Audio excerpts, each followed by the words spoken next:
이렇게 칭찬해 주시니까 몸둘 바를 모르겠네요. 참 감사하고요. 저는 침례교단에서 이제 칼빈주의를 가르치다 보니까 사람들이 두 가지 반응이 있어요. 어떤 사람들은 아주 좋아하고 어떤 사람은 또 아주 싫어해요. 그래서 팬도 많이 생기고 적도 많이 생깁니다. 이게 진리라고 하는 것은 사랑하는 사람도 있고 대적하는 사람도 있고 그런 걸 볼 수가 있습니다. 근데 제가 이제 총회에 가면은 총회에 그 제자들이 많이 있어요. 많이 있는데 어떤 데는 제자들이 슬쩍 저한테 와가지고 교수님, 학교 다닐 때 교수님한테 배운 거 그때는 내가 막 반발했는데 지금 목회하다가 이제야 공부하고 깨닫고 이제 내가 은혜를 받고 가르치신 대로 설교하고 있습니다. 그런 얘기하는 사람들이 종종 있어요. 지난번에 미국에 갔는데도 어떤 목사가 오더니 목사님이 개혁주의를 끝내 붙들고 계셔가지고 내가 이걸 알게 돼서 너무나 감사하다고 밥을 한 끼 사주고 그러더라니까요. 그래서 저는 뭐 누가 은혜를 받고 누가 영향을 받았는지 다 모릅니다. 모르지만 하나님의 말씀은 이게 영혼 깊은 데 들어가면요, 이것이 엄청난 평생의 은혜가 되는 것입니다. 어떤 사람들은 그 칼빈주의가 칼빈주의 5대 교리 해가지고 대단히 그 교리가 좀 간단한 거로 생각하는데 그렇지를 않아요. 이 자유주의 신학 같은 거, 현대 신학 이런 것들은요, 땅을 넓게 파요. 땅을 넓게 파는데 물이 안 나와요. 물이. 땅은 넓어 뭐 사회 문제도 얘기하고 인권도 얘기하고 뭐 별걸 다 얘기하고 하는데 영혼에 만족이 없어요. 아무리 배워도 그 소리가 그 소리고 다 헛소리예요. 그러니까 영혼에 생수처럼 샘솟는 은혜가 없습니다. 그런데 칼빈주의 하나님의 주권, 하나님이 우리를 영원전부터 사랑하시고 영원전부터 택하셔서 하나님이 주권적으로 은혜 주실 자에게 은혜 주시고 긍휼히 여길 자를 긍휼히 여겨 주셨다 하는 이 진리는 사람의 영혼에 한번 들어오면요, 평생토록 샘솟는 샘물이 돼요. 그리고 프리처들, 목사들도 설교자들도 이거 한번 설교하면 설교할 거 없지 않느냐 하는데 아닙니다. 이상하게 이 개혁주의 칼빈주의는 평생 설교해도 또 설교할 게 나오고 또 나오고 그렇습니다. 하나님의 은혜가 이만큼 범위가 넓고 깊고 영향력이 크다 하는 것을 알 수가 있습니다. 오늘은 제가 뭐 그런 얘기를 다 하려고 하는 건 아닙니다. 저는 침례교단에서 신학교 총장을 하고 있는데 제가 군대 생활할 때에 저하고 같이 훈련받은 분이 계세요. 그분은 이제 군목으로 오셨던 분인데 그분이 지금 횃불 트리니티 신학교 총장인 오덕교 총장이에요. 그분하고 저하고 군대 공군 장교, 저는 73기로 그냥 일반 장교로 갔고요. 그때 예수도 안 믿는 사람이었으니까 일반 장교고 그분은 이제 군목으로 왔고. 근데 같은 구대에 소속이 돼가지고 훈련을 같이 받았어요. 제 바로 옆에서 받았는데 그분이 자꾸 저한테 전도하는 거예요. 그런데 이 목사가 왜 건강이 좋지 않아서 그런가 총을 들고 뛰다가 헐떡거리고 자꾸 낙오되고 그래가지고 내가 그 양반 총을 좀 들어줬어요. 나는 2개 들고 다니고. 근데 그 사람은 또 밥도 조금 먹어. 식사할 때 되면 밥도 조금 먹어가지고 이제 군대에서 훈련받을 때 얼마나 배고파요. 그러니까 그 사람이 밥을 조금 먹고 남기면은 이제 구대장이 안 볼 때 나는 얼른 다 먹고 딱 바꿔가지고 그 사람 남은 것도 먹고 이제 그렇게 했습니다. 근데 왜 이 목사들은, 왜 군목들이 밥을 왜 남기나 했더니 보니까 저녁 때 되면 성도들이 찾아와가지고 먹을 걸 간식을 갖다 줘요. 일반 장교는 그런 거 국물도 없는데. 그러니까 그런 간식을 저녁에 실컷 잡수시니까 이게 군대 짬밥이 맛이 없죠. 우리는 짬밥이 얼마나 맛있는데 세상에 이렇게 맛있는 밥이 있나 하고 그걸 먹고 있는데, 근데 그분이 저한테 전도를 했을 때 저는 그걸 별로 그렇게 받아들이지 않고, 그런데 저도 이제 공군 소위로 1978년도에 소위가 됐어요. 그래서 임관해 가지고 근무를 하다가 내가 대전 시내에서 참 맨날 술 먹고 방탕하고 이러다가 복음을 듣고 예수님을 만나고 성령이 내 안에 들어오셨어요. 예수를 믿는다고 하는 것은요, 사람의 영의 주인이 바뀌는 겁니다. 악령이 잔뜩 들었던 사람이 악령이 나가고 성령이 들어오시는 거예요. 사람의 영혼의 중심 주인이 바뀌는 겁니다. 그리고 획기적인 변화가 일어나는 거예요. 영혼 안에 기적이 일어나는 겁니다. 그래서 저는 예수 믿고 성령 받고 그때부터 성경 읽기 시작하고 기도하기 시작하고 갖가지 기적을 경험하면서 하나님을 지금까지 섬겨오고 있는데, 참으로 하나님은 좋은 분이고요. 하나님은 살아계신 분이시고 하나님은 능력의 하나님이시고, 하나님을 몰랐으면 나는 벌써 술 잔뜩 먹고 죽었을 것이다, 내가 뒤졌을 것이다 라고 하려다가 그렇게까지 험한 용어를 쓰나 해가지고 죽었을 것이다. 벌써 인생은 아주 망했을 것이다 이렇게 생각합니다. 그런데 그리스도를 알고 성령이 내 안에 들어오시고 하나님을 알고 하나님의 말씀을 알고 이러면서 내 인생은 변화했어요. 변화해서 저는 군대 생활을 마치고 내가 갈 데가 많이 있었어요. 내가 법과대학 출신인데 뭐 취직하려면 얼마든지 하지 뭘 못하겠어요. 그런데 신학교를 가고 나는 목사가 되고 교수가 되고 미국 유학 가서 박사가 되고 교수가 되고 교수하다가 또 목회도 하고 목회하다가 끝나고 또 총장도 하고 지금 그렇게 돼가지고 오덕교 총장님은 지금 현재 총장이에요. 페플 트리니티 총장이고, 총장 회의에 가면 이제 같이 만납니다. 만나면 한국 복음주 신학협회 회장은 저고 그분은 회원이에요. 지금은 참 감사한 일이죠. 너무 감사해요. 여러분, 예수 믿는다는 게 보통 일이 아니에요. 지금 우리의 현세에서의 인생도 복된 인생이 되는 것입니다마는 내세도 영원 축복을 받고 영원히 죽었다가 다시 살고 영생하고 그리고 영원한 지복을 누리고 하나님과 영원히 축복 가운데 산다는 게 보통 축복인 줄 아십니까? 말로 다 할 수 없는 어마어마한 축복인 것입니다. 아멘. 지금 여기서 뭐 살다가 조금 배고프고 조금 슬프고 조금 외롭다고 너무 기죽을 거 없어요. 기죽지 마세요. 우리 그리스도인들은요, 망할 수가 없는 존재예요. 우리가 망할 수가 없어요. 우리는 지옥 가기는 아주 완전히 다 틀린 사람들이에요. 우리는 지옥 갈 수도 없고요. 가려고 하면 의도 터지기나 하지 지옥은 갈 수가 없어요.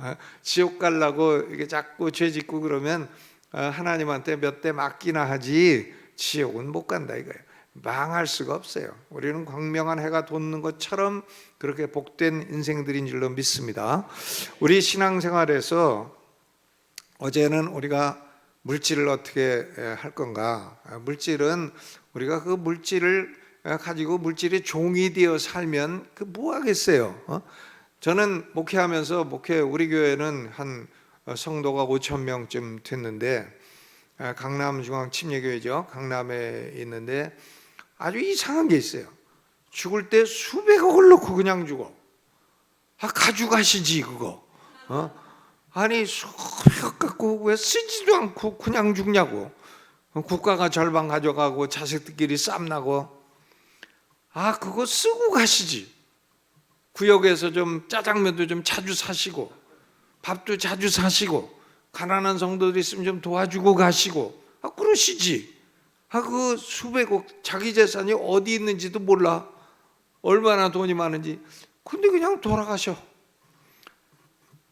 허무한 일이죠. 허무한 일이에요. 그러니까 어떤 분이 돈을 많이 벌었는데 그걸 놓고 가기 아까우니까는 하나님께 요거 좀 금덩어리를 만들어서 천국 갖고 가게 해달라고. 아니 금덩어리 만들어가지고 하나님이 그러라고 그러시더래요. 그래서 금덩어리 만들어가지고 천국을 가지고 돌아다니니까 베드로가 너 그거 왜 화장실 보도블록 떼어갖고 돌아다니느냐고 도로 갖다 놓고. 이 세상에서 뭐 아무리 많은 돈이라도 천국 가면 화장실 보도블록밖에 안 돼요. 아멘. 우리는 하나님의 모든 것을 기업으로 받을 사람이니까 기죽고 살 거 없습니다. 아멘. 뭐 실망할 것도 없고요. 좌절할 것도 없습니다. 조금 어려움은 있죠. 이 세상 사는데 그럼 조금 어려움도 없고 뭐 조금 외로움도 없고 조금 괴로움도 없고 그렇겠습니까? 그런 걸 다 예수님도 이 세상에서는 다 그렇게 겪으셨는데, 그런 거 있어도 우리는 그런 거로 인해서 쓰러질 존재가 아니고요. 예수 이름을 믿는 자는 결코 꺾어지거나 쓰러지거나 좌절되거나 망하거나 그런 일이 없는 것입니다. 아멘. 그래서 우리가 물질에 종되어 사지 말고요. 물질이라고 하는 것은 많이 벌어서 많이 나누어주고 쓰고 많이 드리고, 그리고 그러면 하나님이 또 떠주시고 더 주시고 그렇게 하시는 거지, 물질이라는 게 쫓아다닌다고 그게 달라붙습니까? 쫓아다니면 달려보는 게 물질입니까? 아닙니다. 물질을 다스리고 주고 그러면 하나님이 더 주세요. 더 주시죠. 제가 어떤 제자 목사가 목회를 해가지고 저기 경기도에서 목회해가지고 아주 목회가 커졌어요. 커져가지고 얼마나 무게 잡고 다니는지, 얼마나 아주 사람이 번쩍번쩍하고 뭐 차도 좋은 거 타고 다니고 넥타이도 비싼 거 메고 다니고 막 아주 교수 앞에서도 큰 폼 잡고 다니고 그래요. 그런데 그 사람이 어떻게 목회를 시작했냐 하면은 학교 다닐 때 학생 때에 제가 설교를 한번 했어요. 채플서. 야, 임진왜란 이후에 목회하다가 굶어 죽은 사람 없다. 그렇죠. 전 임진왜란 이후에 목회하다 굶어 죽었다는 사람을 들어본 적이 없어요. 그러니까 이 사람이 목회를 해야 되나 말아야 되나 고민하다가 임진왜란까지 동원해가지고 굶어 죽은 사람 없다니까 용기를 내고 시작해가지고 지금은 뭐 교인이 1,000명, 2,000명 된다고 막 얼마나 목에 힘주고 다니지. 조금 있으면 총회장 나온다고 할 판이에요. 그렇죠. 여러분, 우리는 물질에 그렇게 얽매이지 말고 물질을 지배하고 다스리고 그리고 나눠주고 쓰고 그걸 가지고 복음을 증거하고 또 어려운 사람을 돕고 그렇게 하시기를 바랍니다. 아멘. 물질은 제가 여태 보니까 하나님은 어떤 사람에게 물질의 복을 주시는가? 나누어 줄 줄 아는 사람에게 주십니다. 주라, 그리하면 너희에게 줄 것이요 누르고 흔들어 넘치도록 하여 너희에게 안겨주리라. 아멘. 주라. 하나님의 동사가 항상 주는 거예요. 하나님이 세상을 이처럼 사랑하사 독생자를 주셨으니, 독생자를 줄까 말까 하다가 안 주셨으니, 여러분 성경에 그렇게 되어 있습니까? 아니죠. 독생자를 주셨으니. 하나님의 동사는 주는 거예요. 그러니까 우리는 나눠주고 드리고 그럴수록 하나님이 더 많이 주실 줄로 믿습니다. 물질에 어떤 분이, 제가 저 대구에 가서 설교하는데 한 분이 그 장사를 해가지고 돈을 많이 벌었어요. 그래서 당신은 어떻게 그렇게 돈을 많이 벌었냐? 그러니까 이 교회가 한 번은 불이 나가지고 다 타버렸대. 근데 자기가 시장에서 모판 장사를 하는데 그걸 장사가 안 되더래. 안 돼가지고 그냥 그걸 다 정리해가지고 예배당, 불난 예배당 건축할 때 다 드렸대요. 그러니까 담임 목사가 지금 안 그래도 장사 안 되는데 그걸 다 드리면 어떡하냐고. 그러니까 그 권사님이 있어도 안 되고 없어도 안 되고 그 다 본전인데 그냥 하나님께 다 드리겠습니다 그러더래. 그래가지고 그걸 받아서 예배당을 졌는데 그 이후로 그분이 복을 받아가 지금은 물질의 큰 복을 누리는 그런 사람이 됐다 하는 간증을 들은 적이 있습니다. 하나님의 말씀은요, 마음에 받아들이고 실천하면 능력이 돼요. 아멘. 능력입니다. 그냥 한 귀절이라도 믿고 그대로 해봐요. 그러면 능력이 되는 겁니다. 오늘은 두 번째로 이제 인간관계, 대인관계, 인인관계, 여기에 대해서 말씀을 드리겠습니다. 오늘 마태복음 10장은 예수님이 12제자를 파송하는 거예요. 12제자에게 영적인 능력을 주셔가지고 귀신도 내쫓고 병든 자도 고치고 묻는 병자도 고치고, 그리고 다니면서 천국이 가까웠다, 복음을 전파해라, 이렇게 말씀을 하시죠. 그런데 예수님이 이 12제자를 파송하실 때 강조하며 말씀하신 게 있어요. 그건 뭐냐면은 대인관계를 조심하라는 거예요. 거기 11절에 보니까 어떤 성이나 마을에 들어가더니 그 중에 합당한 자를 찾아내어 너희가 떠나기까지 거기서 머물라. 합당하지 않은 자 집에 머물지 말고 합당한 자를 찾아내서 거기서 머물고 밥을 얻어 먹어도 그 집에서 얻어 먹어라. 그러니까 합당한 사람을 찾아라. 그런 말씀이고요. 또 거기 17절에 보면 사람들을 삼가라. 그들이 너희를 공회에 넘겨주겠고 그들의 회장에서 채찍질을 하리라 그랬어요. 그러니까 저 합당한 자를 찾기도 하고 삼가할 사람은 삼가하기도 하고 이런 말씀이죠. 그러니까 예수님이 12제자를 파송하시면서 너희는 다니면서 항상 기도하고 다녀라, 항상 성령의 능력이 머물도록 하고 다녀라, 뭐 이런 말씀을 하지 않으시고 사람을 조심하고 사람을 택할 사람을 택하고 교제할 사람과 교제하고 이렇게 대인관계를 아주 중요하게 말씀하셨다는 걸 알 수가 있어요. 그러니까 우리는 우리 신앙생활에 있어서 대신관계 중요하고 대물관계도 중요하지만 대인관계를 소홀히 여길 수가 없는 것입니다. 이게 대단히 중요해요. 신앙생활 하다가 실패하는 사람들은 대부분 대인관계에서 실패하는 겁니다. 그러니까 대인관계에서 이 실패하고 그래가지고 거기서 상처를 입고 교회를 떠나고 이런 경우가 많이 있는 것입니다. 이 목회자들도 다 목회하다가 성도들에게 상처를 입고 미국의 목회자들은 그런 농담도 해요. 테니스 대회를 해요. 테니스 대회를 하는데 교인 내기를 하는 거예요. 교인 내기를 하는데 진 사람이 이긴 사람한테 주는 게 아니야. 이긴 사람이 진 사람한테 주는 거예요. 자기 교회에서 제일 말썽 부리는 사람, 진 사람한테 주면 진 사람은 받아야 된다는 거예요.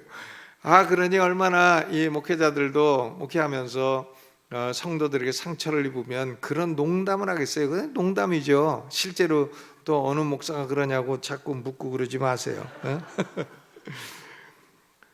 우리가 이 대신관계도 중요하지만요, 대인관계가 너무나 중요해요. 오늘 저는 성경을 보면서 이 성경의 대인관계에 관해서 4가지 명백한 진리를 알 수가 있습니다. 첫째로는 사람을 상대하는 게 바로 하나님을 상대하는 거예요. 우리가 사람을 상대할 때 사람만 대한다 이렇게 생각하면 안 된다는 거예요. 사람을 대하는 게 하나님을 대하는 것이다. 하나님은 눈에 안 보인다고 생각하지만 사람을 대하는 것이 곧 하나님을 대하는 것입니다. 사람에게 하는 것이 곧 하나님에게 하는 거예요.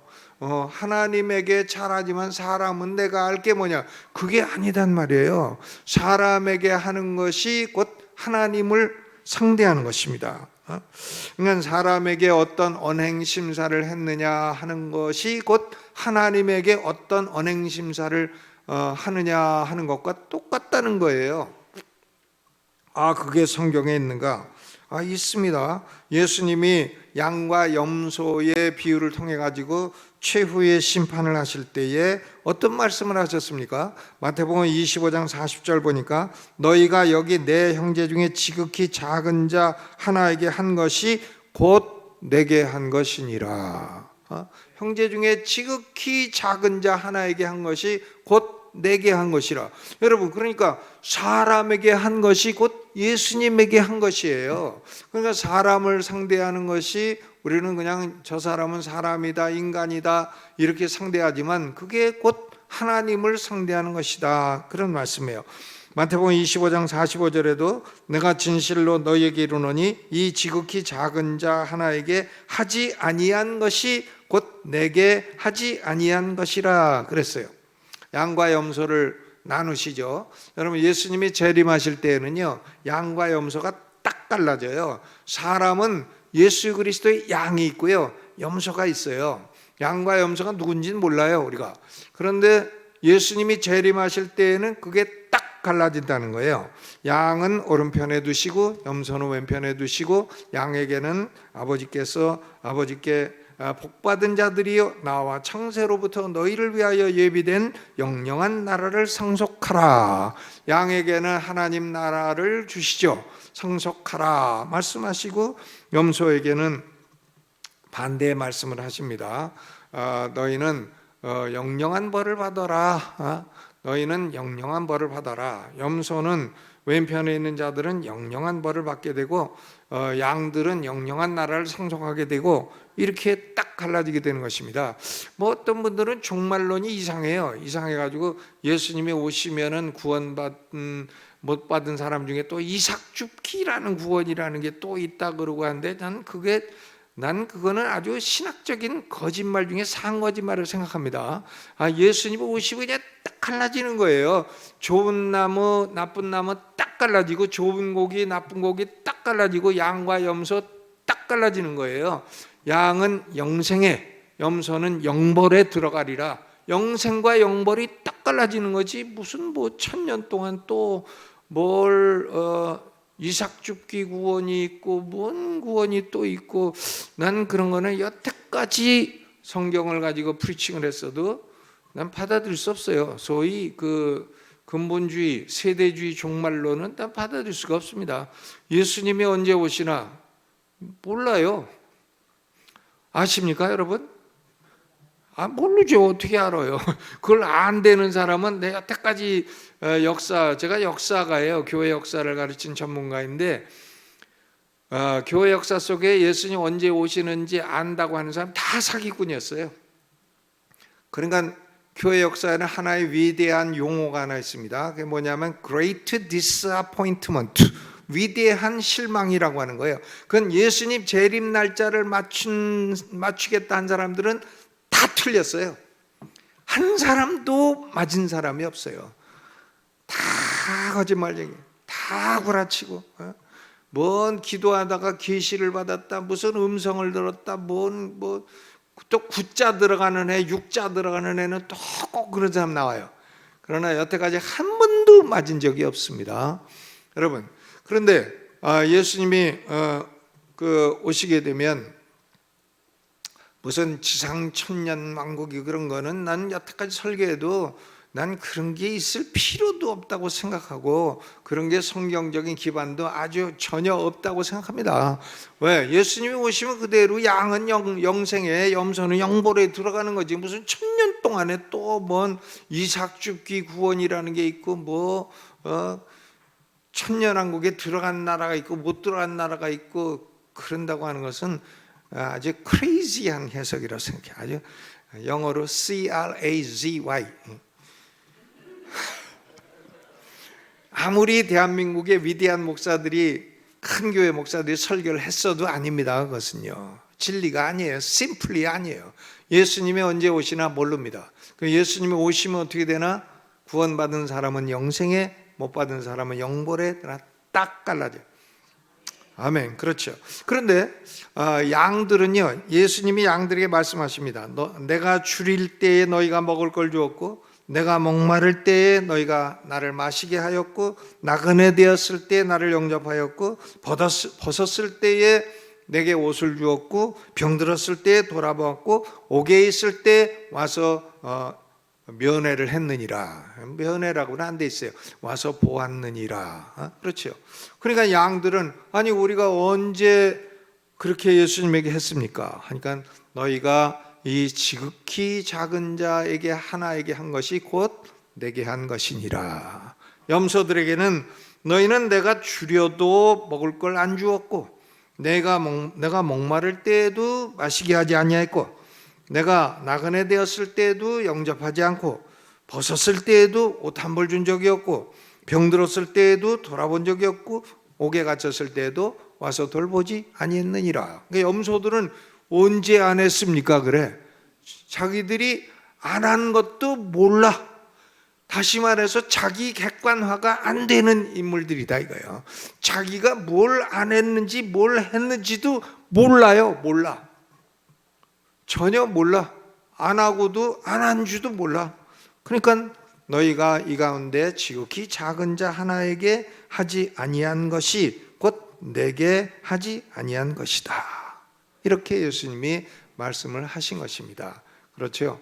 여러분 우리는 그러니까 인간관계가 얼마나 중요해요. 사람을 상대하는데 사람이 다 하나님의 형상으로 창조됐죠. 우리가요 아무리 죄인이라도 하나님의 형상이 있어요. 그러니까 소도 잡아먹을 수가 있고 뭐 개도 잡아먹을 수 있다고 생각합니다, 저는. 근데 뭐 안 먹어서 그렇지.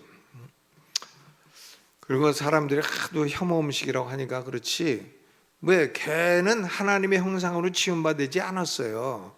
그러니까 뭐 급하면 임진왜란 같은 때 6.25 때는 먹을 수 있다고 생각해요. 평소에 먹을 거 많을 때 뭐 그것까지 먹고 그럴 건 없다고 봅니다만은, 그렇죠. 그러나 사람은 먹으면 안 돼요. 그럼에도 불구하고 이스라엘 백성들은 다 급할 때는 자식도 잡아먹고 서로 삶아먹고 그러지 않았습니까? 왜? 사람은요 짐승과 달라요. 뭐가 다른가? 사람에게는 하나님의 형상이 있기 때문에 그런 것입니다. 그러니까 우리가 기억하고 명심해야 할 것은, 못난 사람이든 원수든 상대방 사람에게 대하는 것이 곧 하나님을 상대하는 것이다. 이것을 우리는 마음에 새겨야 됩니다. 상대방의 행복을 원하고 그에게 유익하게 하고 그런 의도를 가지고 언행 심사를 해야 된다, 그런 말씀이에요. 그러니까 히브리서 13장 2절에도 손님 접대하기를 잊지 말라. 이로써 부지 중에 천사들을 대접한 이들이 있었느니라. 손님 대접을 잘 하다 보면 그 가운데 천사들도 왔다 갔다 할 수가 있다, 그런 말씀이죠. 저는 목회할 때 한 분이 그 풍이 와가지고 쓰러졌어요. 쓰러져가지고 저보고 갑자기 신방 오라 그래서 갔더니 이제 풍이 와가지고 돌아가시려고 그래. 돌아가시려고 그러는데 기도해드리고 갔는데 저녁에 다시 깨어나셨어.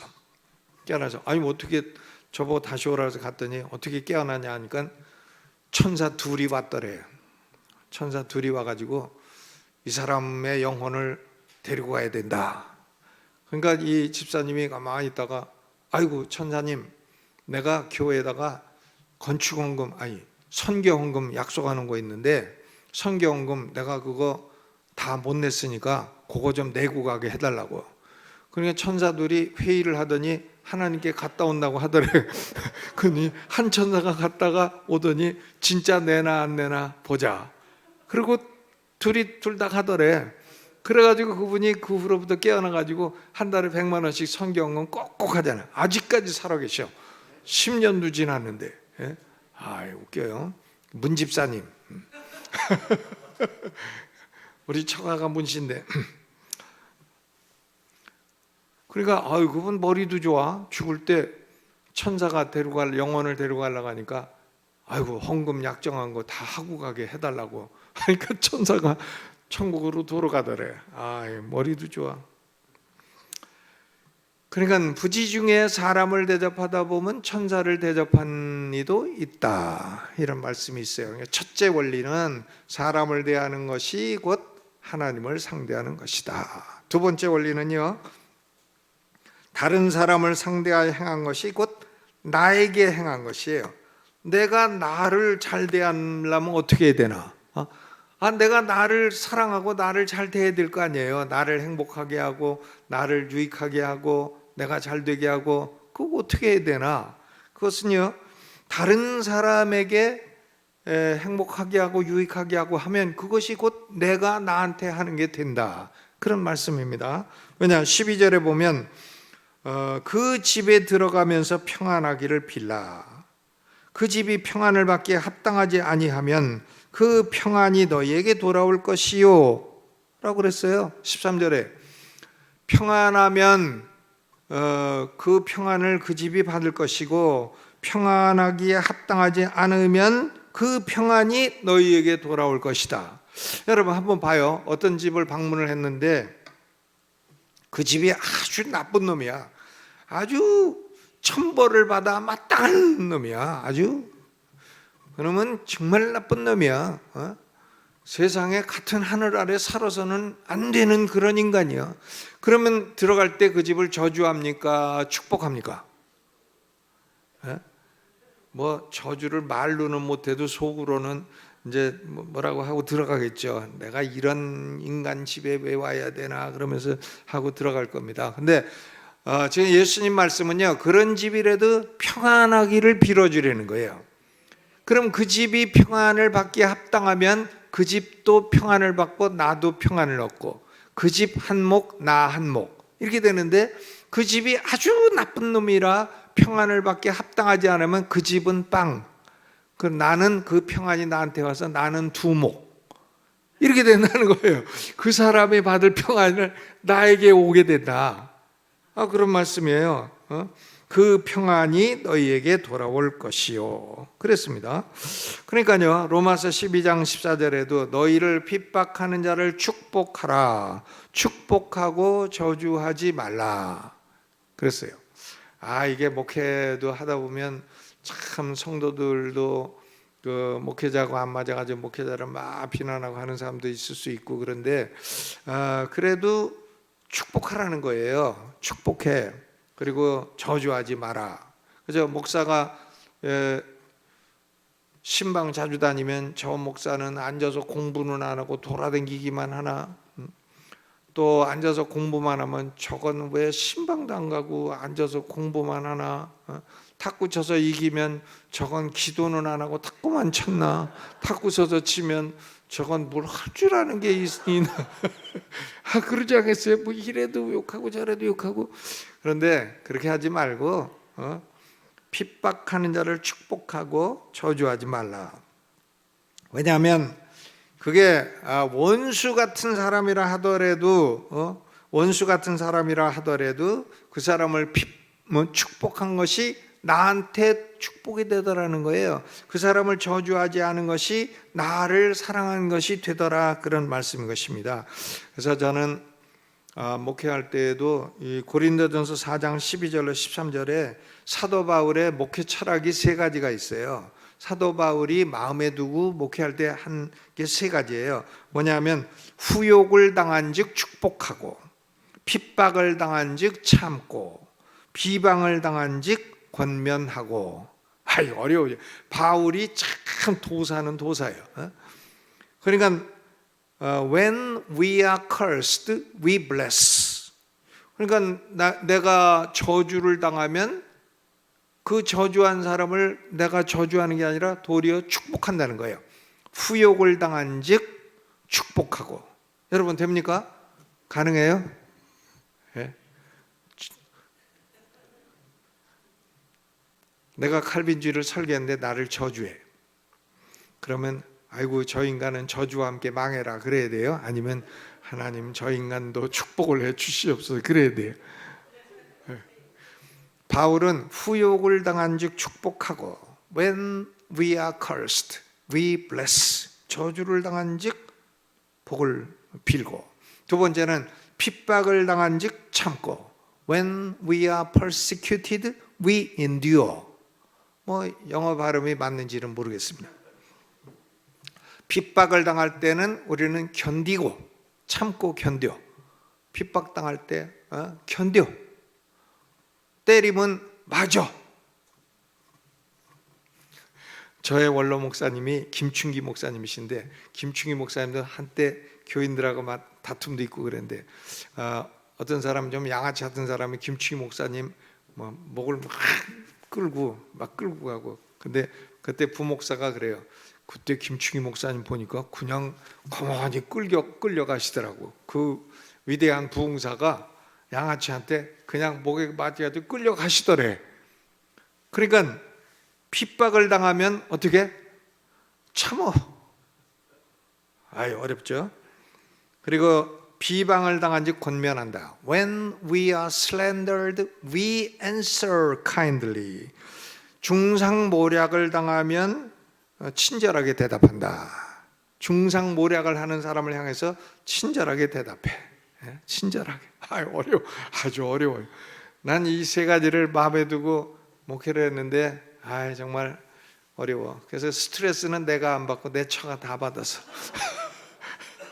그래가지고 어느 날 보니까 심장 판막근이 다 끊어졌어.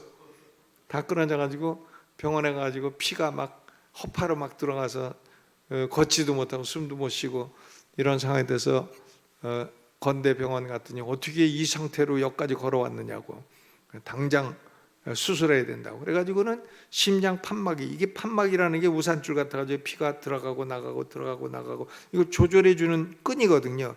이 우산 끈이 다 끊어진 거야. 요단강 아주 문 앞에 그냥 아주 일부 직전까지 갔었어요. 예.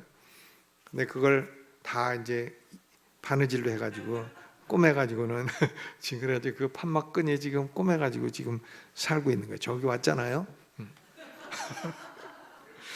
스트레스는 내가 안 받고 문영숙이 다 받았네. 문영숙 내 처 이름이에요. 그렇죠.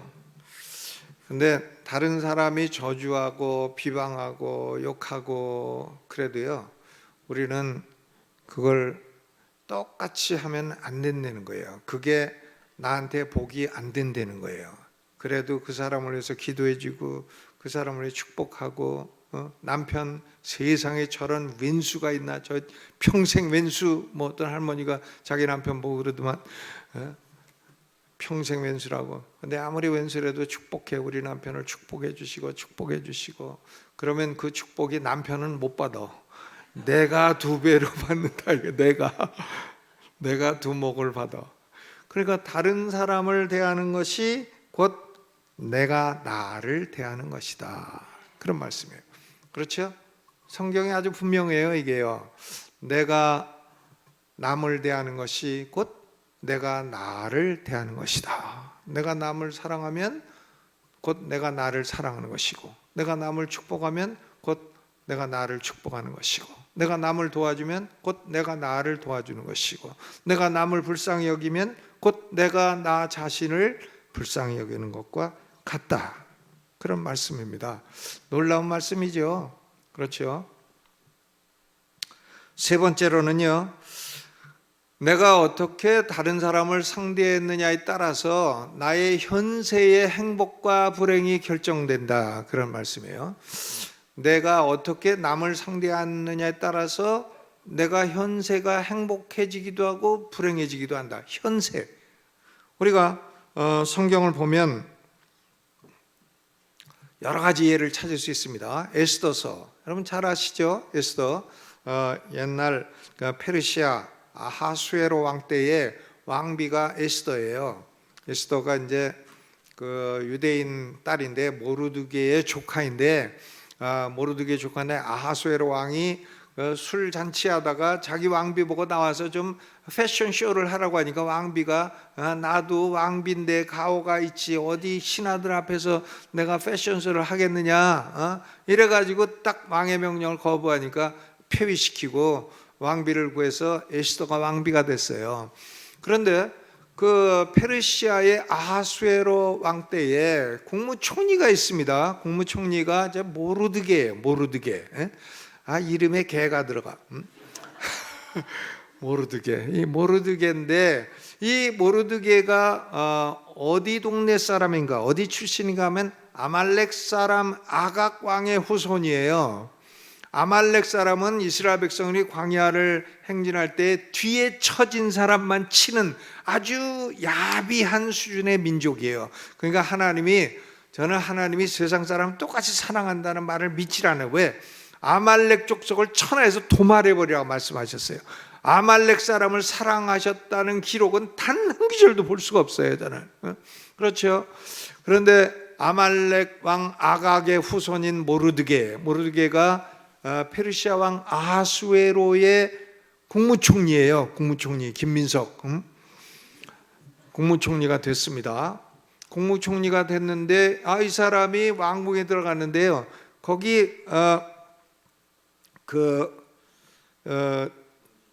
보초를 쓰는 사람이 이름이 모르드게야. 이 모르드게가 하만 제가 잘못했어요. 하만이가 국무총리야. 하만이가 아하수에로의 국무총리인데 모르드게는 유대인으로 보초를 쓰고 있는데, 성에 들어갈 때마다 모르드게가 인사를 해야 되잖아요. 국무총리한테 인사를 해야지. 그죠? 저는 총장인데도 오면 국회의원들 하나 오면 총장 있어서 아주 총장을 겁도 주고 그래요. 아주 더러워 죽겠어.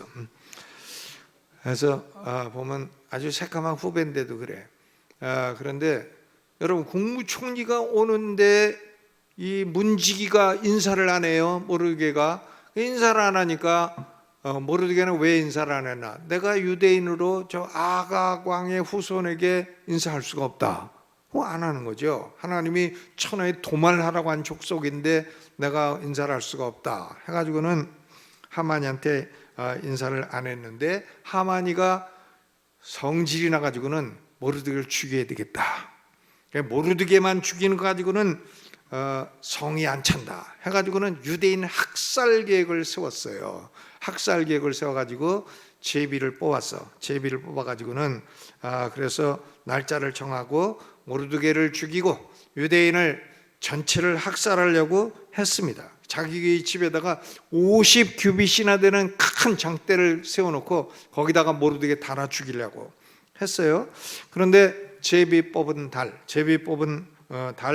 그달 지금 우리나라 원력으로 치면 한 뭐 2, 3월, 3, 4월 이렇게 되는 그런 달에 보니까는 도리어 에스더가 나서 가지고는 아하수에로 왕에게 탄원을 해 가지고는 도리어 하만과 아각 왕의 후손들이 다 몰살당했어요. 그날 페르시아의 수도인 수산성에서 300명이 죽고 하만의 10 아들이 다 그 50규빗 장대에 달려서 다 죽고, 모르드게 죽이려고 하더니 자기 자식들 다 죽고, 10 아들 뭐 잘났다고 자랑하더니 다 죽었어.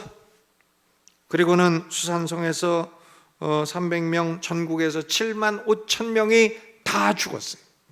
그래서 히브리어로 제비가 푸르예요. 푸르. 그 복수가 되면 푸림이고, 그게 이제 우리말로 해가지고 부림절기라고 해서 아달월 14일에서 15일 해가지고 부림절기라는 것을 유대인들이 지금도 지키고 있는 것입니다. 그러니까 보세요. 저 하만이라는 저 악한 자는 유대인을 다 죽이려고 하다가 도리어 자기가 죽고 자기 자식 다 죽고 그리고 자기 민족 다 죽고 75,300명이나 다 죽고 유대인들은 잔치하고, 그러니까 결국은 하만이가 모르드게에게 한 것이 결국 자기에게 한 것이 되고, 자기의 현세도 불행하게 만들고 자식도 불행하게 만들고 자기 민족도 불행하게 만드는 원인이 되었던 것입니다. 그렇죠?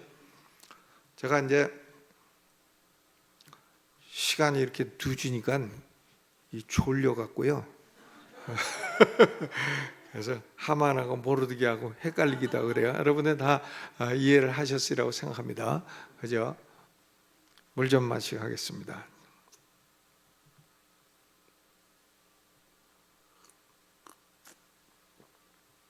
그게 에스더서이죠.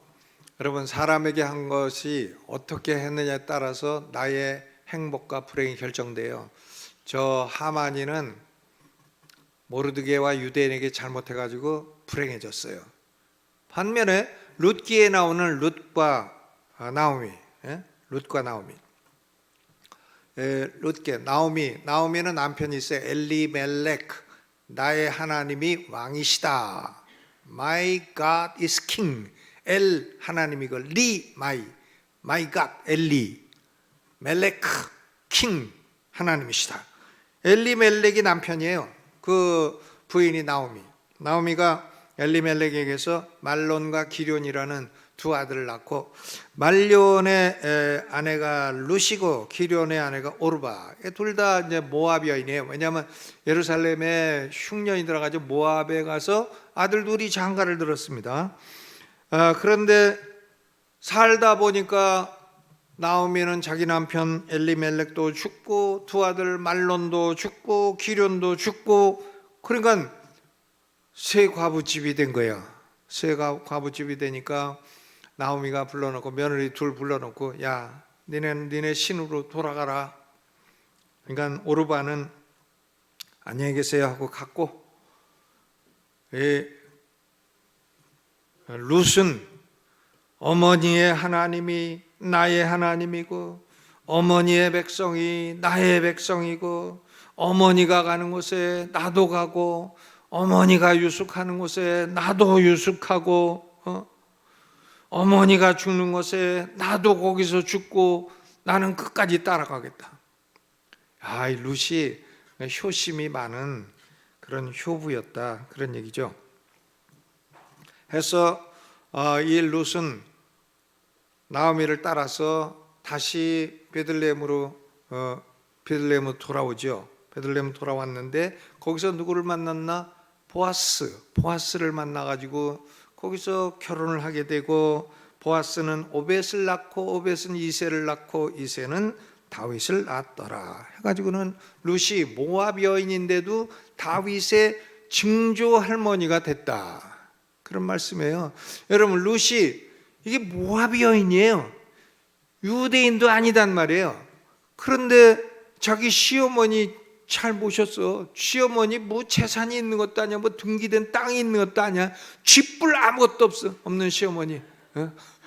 근데 시어머니를 잘 모셨더니 성경에 기록되는 인물 룻기, 구약 성경 한 책의 제목이 됐잖아요. 사람에게 한 것이요, 이게 자기의 행복을 결정해 주었어요. 놀란 일이죠. 다윗 시대에 사울 왕의 가족 중에 시므이라는 자가 다윗이 아들 압살롬에게 쫓겨갈 때 비루한 자여, 피 흘린 자여, 가라. 지가 가지 왜 다윗 왕 보고 가라 그래. 그러니까 다윗이 딱 솔로몬에게 왕위를 넘겨주면서 너는 시므이라는 자를 그냥 두지 마라 해가지고는 솔로몬이 결국 시므이에게 넌 여기만 살아라, 여기 나가면 너 죽인다 알았냐? 근데도 시므이가 그걸 어기고 나가잖아요. 그러니까 거기서 솔로몬이 죽인 걸 볼 수 있어요. 시므이가 다윗 왕을 저주하다가 쥐가 죽었어. 불행이 왔다, 그런 말씀이에요. 그러니까요, 우리가 살면서 행복도 있고 불행도 오잖아요. 그러면 내가 누군가를 행복하게 했으면 그 행복이 나한테 와요. 내가 누군가를 불행하게 했기 때문에 그 불행이 나한테 찾아오게 된다, 그런 말씀이에요. 그러니까 중요한 거죠. 사람을 상대하는 게 대단히 중요하다, 그런 말씀을 성경 전체가 우리에게 주고 있다는 그런 얘기인 것입니다. 내가 사람을 어떻게 상대하느냐에 따라서 현세의 행불행이 결정된다. 네 번째는 내가 사람을 어떻게 상대하느냐에 따라서 나의 미래의 상벌이 결정돼요. 미래의 상이 결정돼. 내가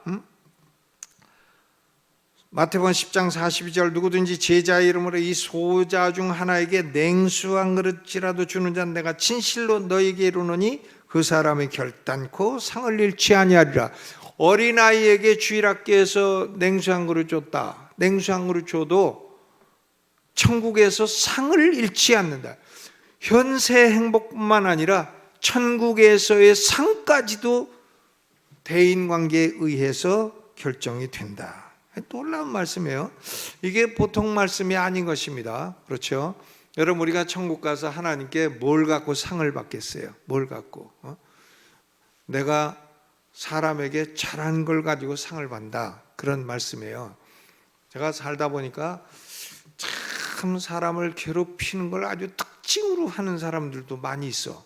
사람을 막 괴롭혀. 그냥 껄핏하면 고소하고, 껄핏하면 거짓말하고, 껄핏하면 그냥 괴롭히고, 껄핏하면 사기치고, 막 송사하고, 아주 그런 사람들 보면 뭐 심리학적으로는 나르시시스트,